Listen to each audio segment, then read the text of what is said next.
With all of our snow, many of us will be out shoveling, not just today, but all weekend long. We know it can be a very strenuous activity, especially for those who aren't used to it. Yeah, it's estimated that each year about 100 people die simply shoveling snow, and there's a science behind why it happens. And Val, you are our health guru. You've covered this many times. Yes, you know, there's research out of Michigan State University that shows exactly what happens when you have plaque in your arteries and it crystallizes. So this is an artery where shards of plaque have actually torn through the artery. And the other picture we're going to see is these are the plaque crystallizing. So they're as sharp as a needle. And then they kind of rip through the arteries, and that's what causes the plaques to go through.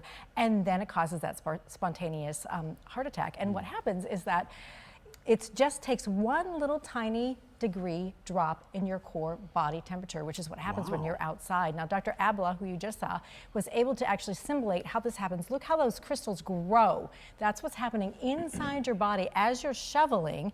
And that is what is causing those heart attacks when your core body temperature decreases. When it gets out of the cell and forms this pool in the wall of the artery, it becomes a ticking time bomb that can expand suddenly and tear up the wall of the artery, causing a heart attack and stroke, which is why it's such an unpredictable and sort of a chaotic event.